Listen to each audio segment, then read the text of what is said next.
ತಪ್ಪು ದಾರಿಗೆ ಎಳಿಬಾರ್ದು. ಈ ಆ್ಯಾವ್ರೇಜ್ ಮಾಡ್ಕೊಂಡು ಹೋಗೋದು, ಆ್ಯಾವ್ರೇಜ್ ಮಾಡ್ಕೊಂಡು ಹೋಗೋದು, ಆಮೇಲೆ ಆ್ಯಾವ್ರೇಜ್ನ ಲೆಕ್ಕ ಮಾಡ್ಕೊಳ್ಳೋದು, ಲಾಸ್ಟ್ ಇನ್ನೊಂದು ಸ್ವಲ್ಪ ಬಂದು ಮತ್ತೆ ನಿಮ್ಮದು ಪ್ರಾಫಿಟ್ ಆಗೋ ಟೈಮಲ್ಲಿ ಎಕ್ಸಿಟ್ ಆಗ್ಬಿಡುತ್ತೆ. ಕರೆಕ್ಟ್ ಆಗ್ತದೆ ಅದಲ್ಲ. ಸೊ ರಿಮೂವ್ ಏನಾಗುತ್ತೆ, ಅವ್ರ ಪೋರ್ಟ್ಫೋಲಿಯೋ ರಿಮೂವ್ ಆಗ್ತಾ ಇರುತ್ತೆ. ನಿಮ್ಮ ನಿಮ್ಮದಲ್ಲ, ಸಾರಿ, ಡೈನಮಿಕ್ ಮೆಂಬರ್ಸ್ದಲ್ಲ. ಯಾಕಂದರೆ ಅವರು ರಿಲಿಜಿಯಸ್ ಆಗಿ ನಾನು ಹೇಳಿದ್ದೆಲ್ಲ ಫಾಲೋ ಮಾಡ್ತಾರೆ. ಮನಿ ಡಬಲ್ ಆಗಿದ ತಕ್ಷಣ ಡಬಲ್ ನಾಟ್ ಆ್ಯಡ್ ಮಾಡೋದಲ್ಲ, ಪರ್ಫೆಕ್ಟ್ ಸಿಗ್ನಲ್ಗೆ ಆ್ಯಡ್ ಮಾಡೋದು. ಆ್ಯಡಿಂಗ್ ಆಯಿತು, ರಿಮೂವ್ ಯಾವ ಥರ ಮಾಡಬೇಕು ಅಂತ ಗೊತ್ತಾಗ್ತಾ ಇಲ್ಲ. ಏನಕ್ಕೆ ಅಂದರೆ 100% ರೈಸ್ ಆಗಿದ ತಕ್ಷಣ ಆ್ಯಡ್ ಮಾಡ್ತಾ ಇದ್ದೀನಿ. ಮತ್ತು ಇವಾಗ ರಿಮೂವ್ ಯಾವ ಥರ ಅಂದರೆ ಡೌನ್ ಆಗಿದ ತಕ್ಷಣ ಪೋರ್ಟ್ಫೋಲಿಯೋ ಡೌನ್ ಆಗಿದೆ. ನೋಡಿ, ರಿಮೂವ್ ಬಂದು ನೀವು ಮಾರ್ಕೆಟಿಂದ ರಿಮೂವ್ ಆಗೋದು ಒಂದು ಕರೆಕ್ಟಾ? ಇಲ್ಲ ಅಂದರೆ ಇನ್ನೊಂದು ದಾರಿ ಇದೆ ನೀವು ರಿಮೂವ್ ಆಗೋದಕ್ಕೆ. ಒಂದು ಮಾರ್ಕೆಟಿಂದನೂ ರಿಮೂವ್ ಆಗುತ್ತೆ, ಇಲ್ಲ ನಿಮ್ಮ ಪೋರ್ಟ್ಫೋಲಿಯೋ ನಿಮ್ಮಿಂದ ರಿಮೂವ್ ಆಗ್ಬಿಡುತ್ತೆ. ಆ್ಯಡ್ ಆ್ಯಂಡ್ ರಿಮೂವ್ ಅಂತ ಹೇಳಿ ನನಗೆ ಆ್ಯಡ್ ಆ್ಯಂಡ್ ರಿಮೂವ್ ಅಂತಂದ್ರೆ ನನಗೆ ಗೊತ್ತಿರೋದು ಹೇಗೆ ಅಂತಂದರೆ, ನಾರ್ಮಲಿ ಒಂದು ಪೊಸಿಷನ್ ಬೈ ಮಾಡ್ತೀವಿ, ಅದು ಪೊಸಿಷನ್ ಬೈ ಮಾಡ್ತಾ ಇದ್ದು ಕೆಳಗಡೆ ಬರ್ತಾ ಇದ್ದಾಗ ಪೊಸಿಷನ್ ಆ್ಯಡ್ ಮಾಡ್ಕೊಂಡು ಹೋಗೋದನ್ನ ಆ್ಯಡ್ ಆ್ಯಂಡ್ ರಿಮೂವ್ ಆ್ಯಡ್ ಅಂತ ನನಗೆ ಗೊತ್ತಿದೆ. ಇಲ್ಲಿಯೂ ಅದೇ ಥರನಾ ಇಲ್ಲ ಯಾವ ಥರ ಇದು ಆ್ಯಡ್ ಆ್ಯಂಡ್ ರಿಮೂವ್? ಇಲ್ಲ ನೋಡಿ, ನೀವು ಹೇಳಿದ್ದೇನಪ್ಪ ಅಂದರೆ ಈ ನಾರ್ಮಲ್ ಫೇಲ್ಯೂರ್ ಆಗ್ತಾನೆ ಇರ್ತಾರಲ್ಲ, ನಾನು ನಿಮಗೆ ಆ್ಯಸ್ ಅ ಡೈನಮಿಕ್ ಮೆಂಬರ್ ನಿಮಗೆ ತಪ್ಪು ದಾರಿಗೆ ಎಳಿಬಾರ್ದು.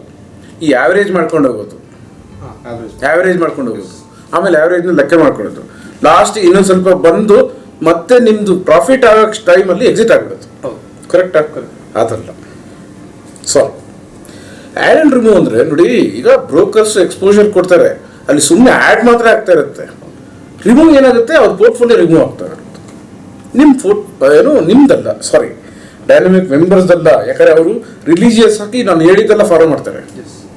ಯಾಕೆಂದರೆ ನನ್ನ ಸಕ್ಸಸ್ ನೋಡಿದ್ದಾರೆ ಅವರು. ಸೊ ಇದು ಆ್ಯಡ್ ರಿಮೂವ್ ಅದು ಅಲ್ಲ. ನೋಡಿ, ಈಗ ಆ್ಯಡ್ ರಿಮೂವ್ ಎಲ್ಲಿ ಮಾಡಬೇಕು ಅಂತ ಹೇಳಿದೆ. ನಿಮ್ಮದು 1 lakh ಇದೆ, ಅದರಲ್ಲಿ ಮನಿ ಮ್ಯಾನೇಜ್ಮೆಂಟ್ ಪ್ರಕಾರ ಟ್ರೇಡ್ ಮಾಡ್ಕೊಂಡು ಹೋಗ್ತೀರಾ. ಆ ಮನಿ ಮ್ಯಾನೇಜ್ಮೆಂಟ್ ಪ್ರಕಾರ ಟ್ರೇಡ್ ಮಾಡ್ಕೊಂಡು ಹೋಗಿ 2 lakh ಆದಾಗ ಎರಡನೇ ಲಾಟ್ ಆ್ಯಡ್ ಮಾಡ್ತೀರಾ, ಇದರ್ ಶಾರ್ಟ್ ಆರ್ ಲಾಂಗ್.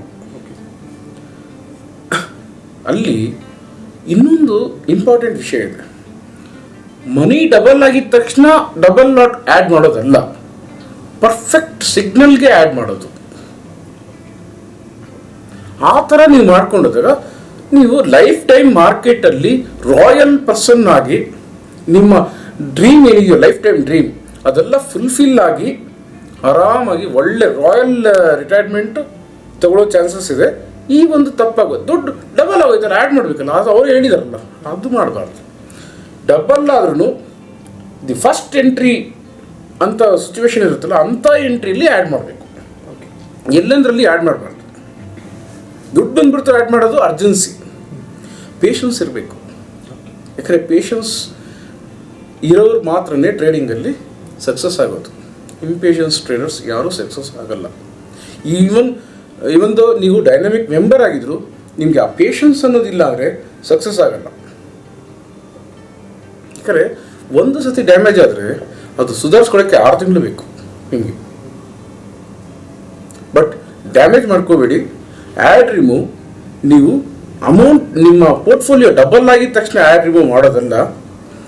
ನಿಮ್ಮ ಪೋರ್ಟ್ಫೋಲಿಯೋ ಡಬಲ್ ಆದ್ಮೇಲೂ ಕರೆಕ್ಟ್ ಎಲ್ಲಿ ಎಂಟ್ರಿ ಅಂತ ಮೆಥಡಲ್ಲಿ ಇದೆಯೋ, ಫಸ್ಟ್ ಎಂಟ್ರಿ ಎಲ್ಲಿ ಮಾಡಬೇಕು, ರೈಟ್ ಎಂಟ್ರಿ ಪ್ಲೇಸಲ್ಲಿ ಆ್ಯಡ್ ಮಾಡಿದ್ರೇ ಕರೆಕ್ಟ್ ಆ್ಯಡ್ ಮಾಡುವಂಥ ಪೊಸಿಷನ್. ಇಲ್ಲಾಂದರೆ ಬ್ರೋಕರ್ಗಳು ಮಾತು ಕೇಳಿಕೊಂಡು ಎಕ್ಸ್ಪೋಜರ್ ಮಲ್ಟಿಪಲ್ ಆ್ಯಡ್ ಮಾಡಿಕೊಂಡು ಪೋರ್ಟ್ಫೋಲಿಯೋನ ರಿಮೂವ್ ಮಾಡ್ಕೊಳ್ತಾರಲ್ಲ, ಅದೇ ಥರ ನಿಮ್ಮ ಪೋರ್ಟ್ಫೋಲಿಯೋನು ರಿಮೂವ್ ಆಗಿಬಿಡುತ್ತೆ. ಬಿ ಕೇರ್ಫುಲ್, ಹುಷಾರಾಗಿರಿ. ಅಂಥ ತಪ್ಪು ಯಾವತ್ತೂ ಮಾಡೋಕ್ಕೆ ಹೋಗ್ಬೇಡಿ. ಆ್ಯಡಿಂಗ್ ಆಯಿತು, ರಿಮೂವ್ ಯಾವ ಥರ ಮಾಡಬೇಕು ಅಂತ ಗೊತ್ತಾಗ್ತಾ ಇಲ್ಲ. ಏನಕ್ಕೆ ಅಂದರೆ 100% ರೈಸ್ ಆಗಿದ ತಕ್ಷಣ ಆ್ಯಡ್ ಮಾಡ್ತಾ ಇದ್ದೀನಿ. ಮತ್ತು ಇವಾಗ ರಿಮೂವ್ ಯಾವ ಥರ ಅಂದರೆ ಡೌನ್ ಆಗಿದ ತಕ್ಷಣ ಪೋರ್ಟ್ಫೋಲಿಯೋ ಡೌನ್ ಆಗಿದೆ. ನೋಡಿ, ರಿಮೂವ್ ಬಂದು ನೀವು ಮಾರ್ಕೆಟಿಂದ ರಿಮೂವ್ ಆಗೋದು ಒಂದು ಕರೆಕ್ಟಾ? ಇಲ್ಲ ಅಂದರೆ ಇನ್ನೊಂದು ದಾರಿ ಇದೆ ನೀವು ರಿಮೂವ್ ಆಗೋದಕ್ಕೆ. ಒಂದು ಮಾರ್ಕೆಟಿಂದನೂ ರಿಮೂವ್ ಆಗುತ್ತೆ, ಇಲ್ಲ ನಿಮ್ಮ ಪೋರ್ಟ್ಫೋಲಿಯೋ ನಿಮ್ಮಿಂದ ರಿಮೂವ್ ಆಗಿಬಿಡುತ್ತೆ, ನಿಮ್ಮ ವೆಲ್ತ್ ನಿಮ್ಮಿಂದ ರಿಮೂವ್ ಆಗಿಬಿಡುತ್ತೆ. ನೋಡಿ, ರೈಟ್ ನಾನು ಹೇಳಿರೋ ರಿಮೂವ್ ಏನಪ್ಪ ಅಂದರೆ, ಈಗ ಮನಿ ಮ್ಯಾನೇಜ್ಮೆಂಟ್ ಪ್ರಕಾರ ಆ್ಯಡು ರಿಮೂವ್ ಎಲ್ಲ ಮಾಡ್ಕೊಂಡು ಹೋಗ್ತಿರಲ್ಲ 100% ಪ್ಲಸ್ ಆಯಿತು ಅಂದರೆ ಆ್ಯಡ್ ಮಾಡ್ತೀರ. ನಾವು ಪ್ಲಸ್ ಆಗ್ತಾನೆ ಇತ್ತು, ಒಂದು 10 times 100% ಪ್ಲಸ್ ಆಗಿಬಿಡುತ್ತೆ. ಓಕೆ, 1 time ಮೈನಸ್ ಆಗುತ್ತೆ, 100% ಅಲ್ಲ 10% ಮೈನಸ್ ಆಗುತ್ತೆ. ಅವಾಗ 90% ಮಾತ್ರ ಇರುತ್ತೆ ನಿಮ್ಮ ಹತ್ರ ಪೋರ್ಟ್ಫೋಲಿಯೋ. 1 ಲಾಟ್ಗೆ 10 ಲಾಟ್ಸ್ ಟ್ರೇಡ್ ಮಾಡ್ತಾ ಇರ್ತೀರ, ಕರೆಕ್ಟಾ? ಒಂದು 10% 10 ಲಾಟ್ಗೆ ಮಿಸ್, 1 ಲಾಟಿಂದ 10% ಮಿಸ್ ಆಗ್ತಾ ಇರುತ್ತೆ 10 ಲಾಟ್ ಟ್ರೇಡ್ ಮಾಡೋಕ್ಕೆ. ಆವಾಗ 9 ಲಾಟ್ ಟ್ರೇಡ್ ಮಾಡಿ, 9 ಲಾಟ್ಸ್ ಮಾತ್ರ ಟ್ರೇಡ್ ಮಾಡಿ ಅಂತ ಹೇಳೋದು. ಇದು ಒಂದು ಆಪ್ಷನ್ಸಲ್ಲಿ ಜಾಸ್ತಿ ಆಗುತ್ತೆ. ಇಲ್ಲಿ ಈ ಥರ ಒಂದು ಕಂಡೀಷನ್ ಯಾಕೆ ಬರುತ್ತೆ ನಿಮಗೆ, ರಿಮೂವ್ ಕಂಡೀಷನ್ ಯಾಕೆ ಬರುತ್ತೆ ಅಂತ ಹೇಳ್ತೀನಿ. ಫಸ್ಟ್, ರಿಮೂವ್ ಕಂಡೀಷನ್ ನಿಜವಾಗ್ಲೂ ನೀವು ಬರೋ ಕಂಪ್ಲೀಟ್ ಇಲ್ಲಿ ಏನೇನು ರೂಲ್ಸ್ ಹೇಳಿದೆಯೋ ಟ್ರೇಡಿಂಗಲ್ಲಿ ಅದೆಲ್ಲ ಕರೆಕ್ಟಾಗಿ ಫಾಲೋ ಮಾಡಿದ್ರೆ ಈ ರಿಮೂವ್ ಅನ್ನೋ ಕಂಡೀಷನ್ ಬರೋದೇ ಇಲ್ಲ.